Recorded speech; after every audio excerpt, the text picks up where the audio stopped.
подпредседателе, обраќање на премиерот лани за гласање на влада, обраќање пред некој ден за реконструкција на влада, за разрешување на министри, за назначување на министри и повторно денеска обраќање и повторно обраќање без аргументи, обраќање во стилот како и до сега.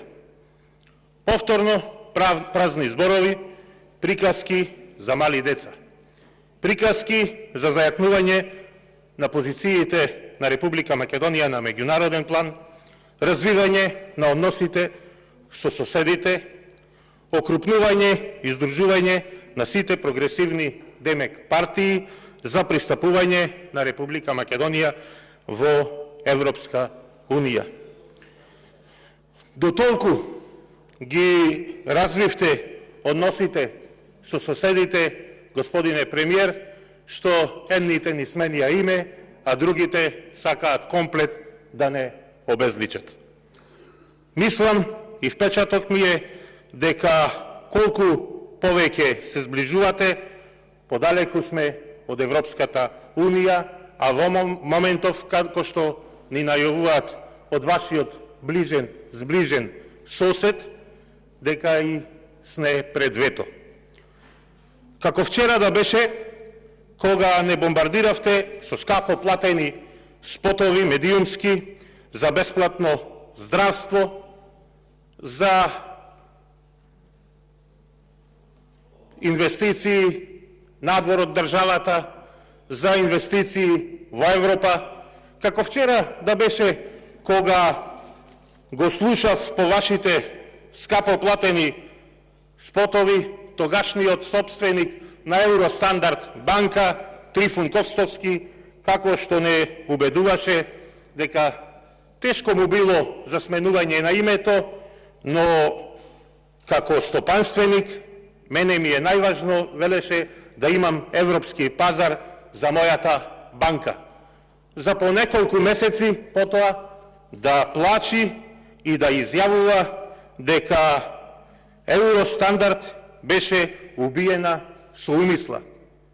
Да, со умисла од владата на Социјалдемократскиот сојуз, со умисла се испомпуваа пари на граѓаните од таа банка, со умисла 30 фирми од Струмица, блиски до претходниот премиер, ваш претходник Заев, зедоа пари без никаква гаранција и никогаш не ги вратија. И 90 милиони евра е оштетена оваа држава од ваквите криминални европски агенди.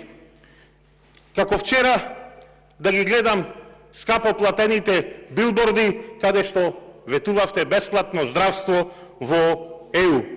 За да денес, по само 1-2 години, ви умираат пациенти, додека вие се пазарите и влегувате во Европа.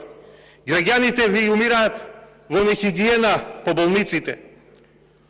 Ветувавте нов клинички центар, а истовремено го суспендиравте договорот за изградба на клинички центар во Скопје и од сето тоа, после толку години, остана раскинат договор и потреба од плаќање пенали од 8,5 милиони евра, кои за многу лесно, како што градежната фирма која ја тужи државата најави дека овие пенали можат да достигнат и до 20 милиони евра. А ви беше оставен подпишан договор со градежна фирма за изградба на истиот тој клинички центар во Скопје, кој денес требаше веќе да имаме нов, модерен клинички центар. Но не, со оваа влада ние само ќе ја плаќаме, и тоа скапо ќе ја плаќаме, некои и прескапо, со живот, неспособноста на оваа ненародна власт. Клиничкиот центар во Штип, кој беше почнат со градба, со доаѓањето на овие стручнациве од Социјалдемократскиот сојуз, исто е прекинат во текот на градбата. Но хонорарите на олјевци, дољевци, блиски до власта, советници, пратеници, бивши градоначалници, кои земале и до 20.000 евра за некакви хонорари, а болницата, клиничкиот центар, остана неизграден. Значи, хонорари имаше, си течеја, си гргаја, а клинички центар не. За него граѓаните на Штип и Источна Македонија ќе почекаат подобри времења, а тоа е враќање на ВМРО ДПМН на власт. Устата ви е полна со спроведување, поефикасно спроведување на реформи. Јас ќе прашам, кои реформи? Во правосудството?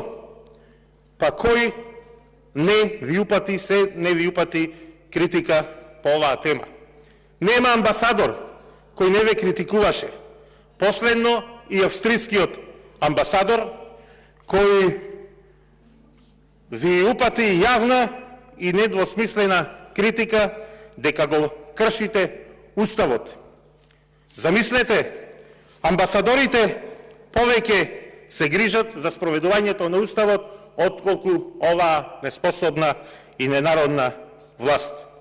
Зборувате за економски развој и подобар животен стандард на граѓаните, а луѓето наместо ветените 4, 5, 6% економски раст, сега се сведоци дека ретерирате на 2% и под 2% економски раст, а реалноста е дека се доближуваме кон рецесија. Зборувате за повисок животен стандард. Анализата на Finance Think не го потврдува ова што вие тука го говорите. Напротив, ни дава податоци за нови 13.000 граѓани, од кои, слушнете добро, 5.000 деца паднале во сиромаштија. За да му е појасно на граѓаните, ќе објаснам што по нивните параметри се смета за сиромаштија. А тоа е едно семејство кое месечно живее или поточно крпи, преживува со 18.000 денари или помалце од 150 денари на ден. Прогнозата на Finance Think ни таа не е позитивна како вашите изјави во вашето експозе. Очекувањата нивни се дека на листата сиромашни оваа година ќе се запишат нови 4.000 лица. Половина милион граѓани се во категорија на сиромашни. И вие му зборувате тука на луѓе што не можат леп да си обезбедат, што не можат да сврзат крај со крај месецот, вие му зборувате, му ветувате повисок животен стандард. Зборувате за повеќе инвестиции. За кои тоа инвестиции, кога знаеме тие дека се на најниско ниво во регионот? Се фалите со највисок процент на реализација на капиталните инвестиции. 465 милиони евра велите оваа година, минатава година дека сте имале капитални инвестиции. Не е тука премиерот, но сепак ќе го прашам. 240 милиони евра од овие 465 што сте ги напишале се за плаќање на криминалот, државна помош, пари од буџетот на граѓаните префрлени на сметката на електростопанство на Македонија. Па јас ќе го прашам премиерот, но еве тој не е тука и вие да ми кажете дали плаќањето на сметките струја дома ви е капитална инвестиција. Дали тоа значи дека сте реновирале нешто во домот, дека сте купиле нешто бела техника или нешто што ќе ви го подобри животот? Не. Тоа е плаќање на сметки редовно што треба да биде. Никако не капитални инвестиции. Затоа прекинете да го лажите народот. Единствени инвестиции за кои слушаме додека сте вие на власт се вашите семејни фирми. Вашата фирма, почитуван премиер, на вашиот кум, на вашата сопруга и сопругата на директорот на Катастар, на екс-премиерот Заев, на неговиот син, брат, тате, бате, на министерот за транспорт и неговиот татко, на вице-премиерот Груби и повторно неговите тате и бате. Единствено што направивте е тоа што ја спуштивте цената за метар квадратен за деловен простор, но само за Груби и само за припадниците на власта. Ова е еклатантен пример на криминално владење и затоа се потребни одма нови избори. Благодарам. Бети Стаменковска-Трајковски.